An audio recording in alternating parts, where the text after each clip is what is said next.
I think that as a woman, definitely you will not have a problem finding a woman mentor to mentor you. Is am I wrong? Oh, am I right? It depends because Okay. there's some time if it depends on the field that individual is in. Because Okay. if she's in something that's very demanding, when I was overseeing all the science labs, that I had a very demanding schedule, so it was very difficult for me to do that. However, I was able to carve out that time because that's something that was important to me. So it really depends. So if you have someone who's doing research, they may not be the mentor for you. And another thing is you need to find out what the expectations are of that mentor, and then the mentor needs to give you an idea of what she can commit to. You have to, it's almost like you have to interview your mentor as well. Wow. Wow.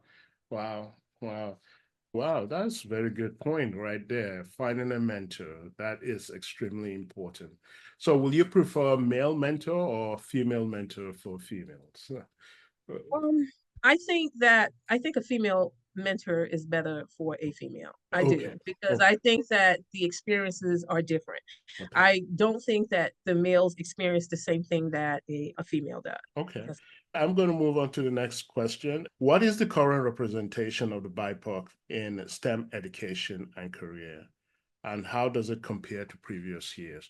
Like, you seem like I'm going in circle, but I guess I want to put a little number, if possible. If, yeah. yeah. Yeah, from when I researched, I found that approximately 65%, but those are males, Wow. and approximately 35%, and those are basically minorities. Okay. Okay, so it's still male dominated. And another thing people need to know about these fields that they're more lucrative. You can make more money, you can make a better living for yourself. Hmm. And it really it challenges your mind. Look, that could help you down the line with something like Alzheimer's or something if you keep your mind sharp. Yeah. Yeah. Seriously, I just can't emphasize it enough. I do the best I can with trying to inform people of the benefits of being in the field, but you can only do what's I like the fact that you said it because it goes back with with one of the things that got me started when I was doing my thesis.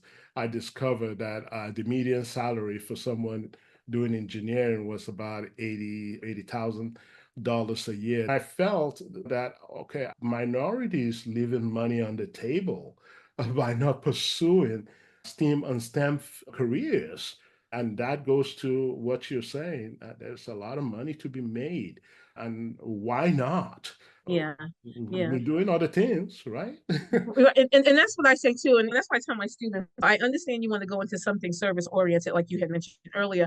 However, you can also help your community as well as yourself and your family if you make more money. And that's the bottom line. I said, if you want to travel, you want to make sure you can pay your bills. This is the field to go in. So I definitely tell them that as well. Mhm. Absolutely, yes. Look, you can still do your service-oriented work if you want, but do it in the STEM field, right? You can find Exactly. something that you can do it with. And if you want to help your family members that you've said, do it in the Hmm. STEM field. We all know that Absolutely. our members in our community, our parents are aging, right? Our relatives are aging.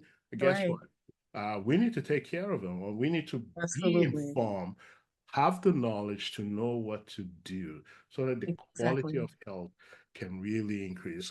This is a really rich, and we can keep talking and talking, but we have other Yeah. things that we need to do. You've talked about the gaps, there's still gaps. So what are the challenges that we're still facing?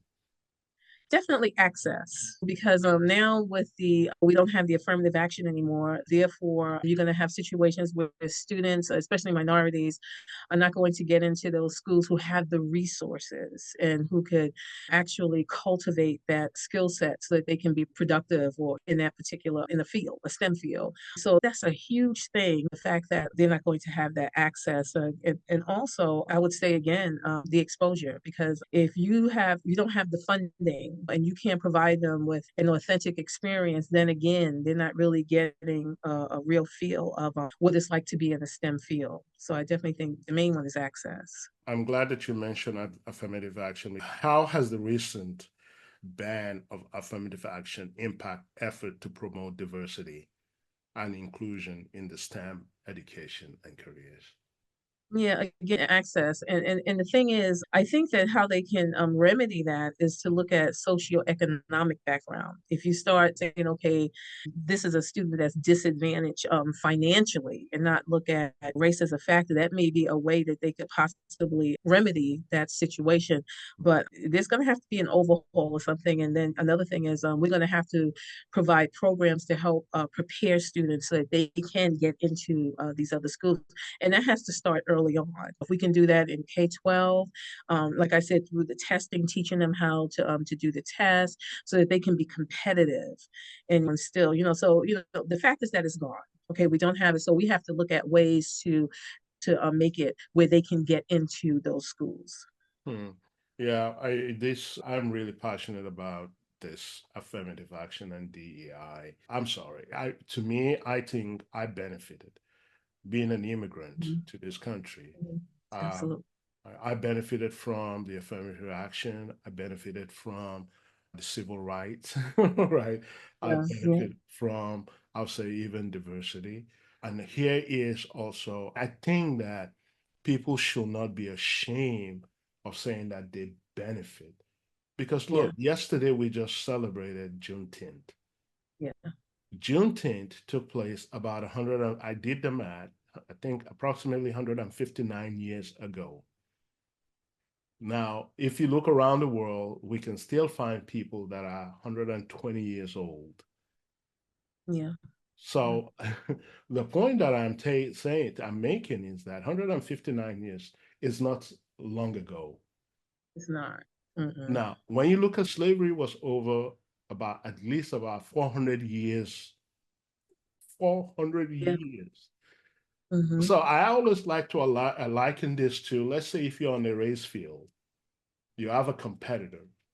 Then you say to your competitor, oh, I want you to start running maybe about 50 yards. After you've reached 50 yards, then I'm going to what? Yeah, Start coming yeah, after you, yeah. right? I hear you. Yeah. Mm-hmm. So you imagine that gap. And so we know that the marginalized community are marginalized. It's not that they're not capable, they can do phenomenal things. Look at the astronauts that we have. Yeah, So if we can do phenomenal things, and we know that the marginalized community are already behind because of man-made factors that is generational. yeah, Why don't we encourage programs that can help in making sure you close these economical gaps that exist? I can't contain my emotion on that. And I just feel that was that doesn't help. yeah. It That doesn't. doesn't help. Yeah. You're right. It doesn't help anything. And I don't know. I think they're going to have to find a way. Even maybe some of these colleges can have a program to some type of outreach to help prepare the students. That's the way around it as well. So I don't know. It's a difficult thing. Yeah. So, what roles do diversity, equity, inclusion play in addressing systemic inequality? Can you Yeah. talk about, if you can, so that they can Yeah. see what we don't, they can see what we see, please? I don't think it's working. I don't think it's working. I think that when we had the situation with Black Lives Matter and everything, I think that they were trying to make an effort to change that. But I think that the fact that there's systemic racism, I just don't think that it's easy to change that. I think there was an attempt, but it failed. I've seen a lot of people who have taken on roles to be that person to make that change, and they've quit the job because they weren't able to implement anything to make that change. So I don't think it has been effective at all. Wow. Why is that so? Why is it, any Because of idea? Yeah, because of the system, the way the system is already set up. When you look at the system, you can't just easily take or eradicate systemic racism. Hmm. It's not going to happen overnight. And I think that's the barrier. Yeah. And that's why it hasn't worked. Because the thing is, everybody was like, okay, yeah, let's go ahead and make this change and try to have more diversity. But I think when they came up with the concept, they didn't know how to actually make it happen. Yeah. And then when they thought about, okay, wait a minute, that's going to change our whole structure. You know what I'm saying? Yeah. And so it just didn't work. Hmm. Yeah. Yeah. So I'm going to change the subject. I'm going to go to the role of men and women in inspiring girls.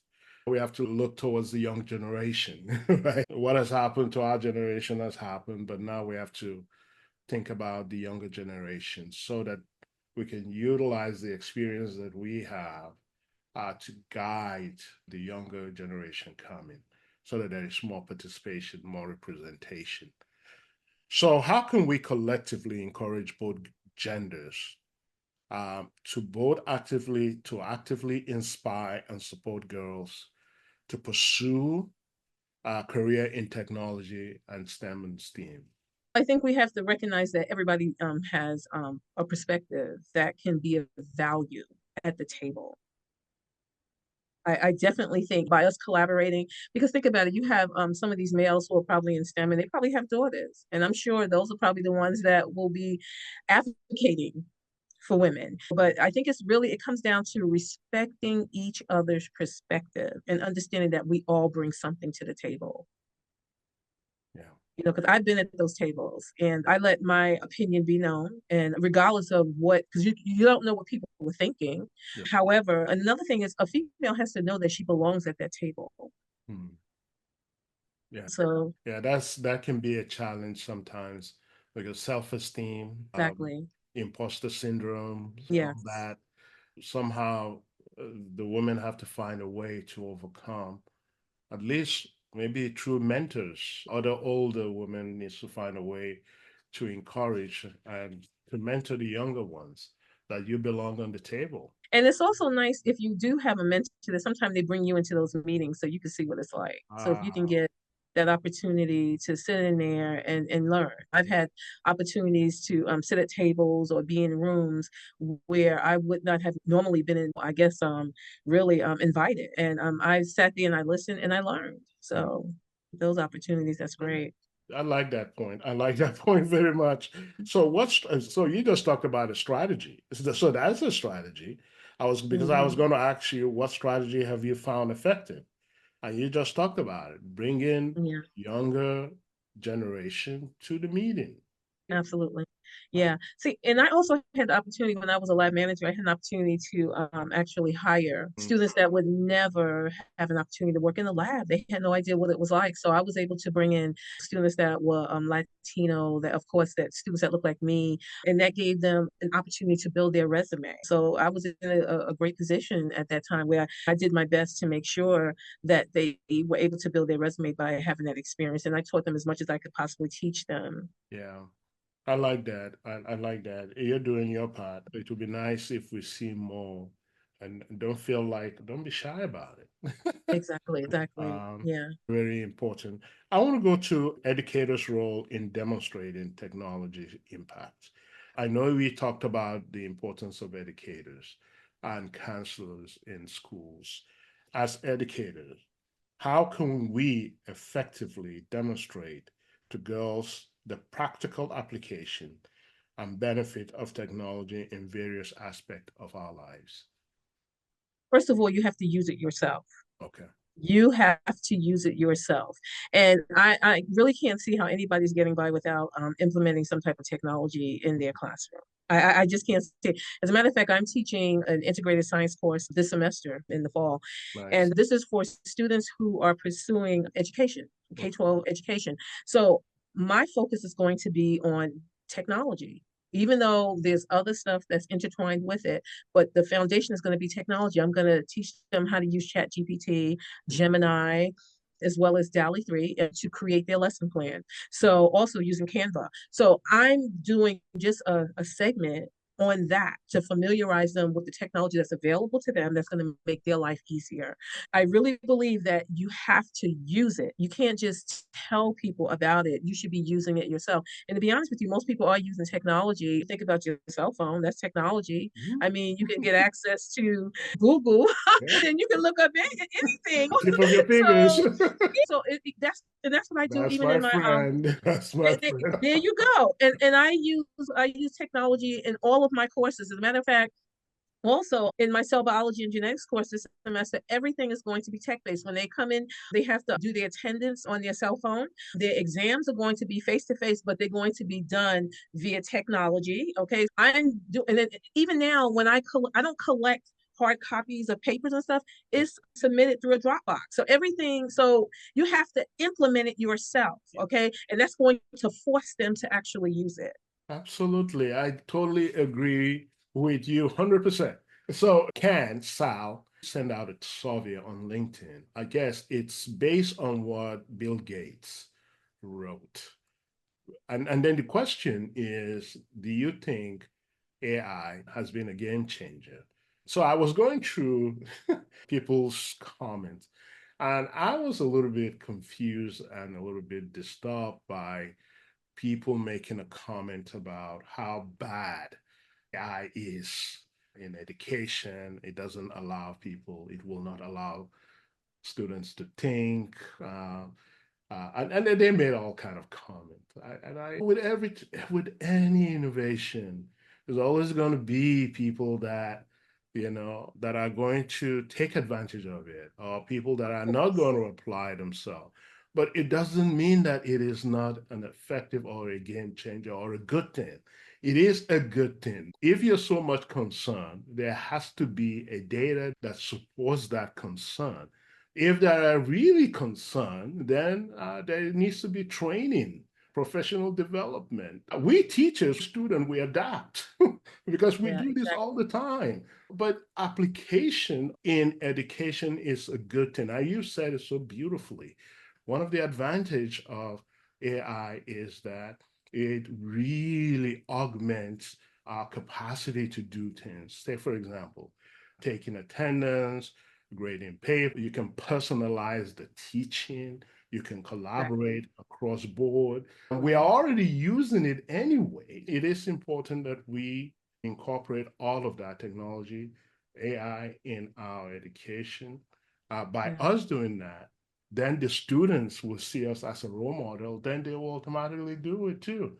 And by the way, they exactly. spend so much time on their cell phone 24/7 anyway. Exactly. Absolutely. And So, it's funny, I like what you mentioned about the personalization because that's exactly what I do when it comes to my PowerPoints, because it's important to me that I show images of people of color in hmm, in my PowerPoints. So I actually, even people with who have physical challenges and disabilities, I have them represented in there as well. So it gives me a chance to actually put out there what I want them to see, and that shows them that they actually belong. So yeah, that I love doing the PowerPoints and creating images because those images actually bring my text to life. yes. That's exactly what those images do for me by I, using AI.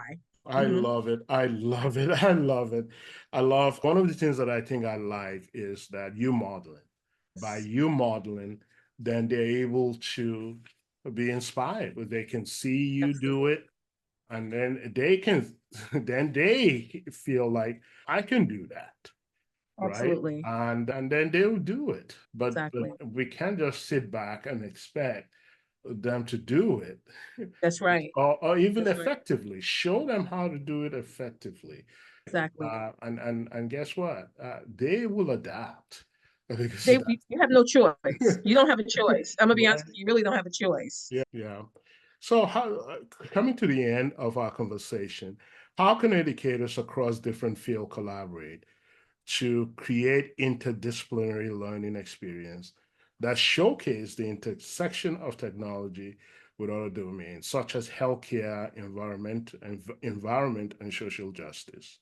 You're going to have to see, you can't work as an island anymore because even in my environment I collaborate with various areas, and to me, because you'd be surprised how they are actually connected. Even though I may, even like when I teach three different courses, I'm able to make that connection between the three courses, and it may be on different levels, it may be in layers. Okay, this one maybe get a lower level, but this one in the middle, and then when it comes to anatomy and physiology you get a higher level. But I love the fact that I can actually integrate all that together. But I also work with colleagues that are in different areas. So we actually make a concerted effort to see how we can make those connections connection so that when that student, especially when we have students that are coming in, they're like dual enrollment. So Yeah. we want to know, okay, how can we connect their English with science so that they can see that it's really connected. Yeah. So you have to reach across those lines to disciplines that are not related to yours, and then actually collaborate and find out how you can make those connections. And it can be done. And to be honest with you, if you're looking for grants and stuff, that's what they want to see. They want to see that you're collaborating across disciplines and you have a better chance of getting that grant, of course, if it's written correctly. Yeah, I like that. I like that. One of the things that I'm working towards is trying to make connection between what I do in my classroom and food. Oh, okay. Okay. Because I'm into food. I don't know if you've seen some of my videos. So, I have seen some of the videos. so yeah, Yeah. I'm into books. I'm into books too, right? I've written two books, children's book, but let's talk about the food. I think that there's a great connection between chemistry and food. I always tell my students when I was teaching chemistry, now I teach biology. Next year, by the way, I'll be teaching biomedical science. All right. Nice. Yeah. Biomedical science, biomedical engineering. I think that's what I'll be Nice. teaching. Yeah. So I always tell my students in chemistry, I said, look, chemistry is like you being in your kitchen. It's all about Yeah. recipe, right? You Right. measure this, a little bit of that, a little bit of this, and everything has to be at least close to precise, right? You Hmm. have your balance, right? Usually you use cup, but we use test tube, we use beakers, right? How is that Right. different from what? Kitchen. I don't Absolutely. know, make that connection. The students will get it. They will get it. The other way is in regards to books, writing books. I know you've written some books, if I'm not mistaken. You want to talk about your book? Actually, what I'm working on is actually it's a textbook. It's Okay. a textbook, yeah. So it's a cell biology and genetics textbook, and the whole idea around that was to have more representation in it Okay. and things that were relatable to people of color. So I'm actually still working on it, but it's an Okay. ebook, Excellent. and basically it can be used as a supplemental textbook, or it can Right. actually be used as a textbook as a whole. Yeah. Excellent.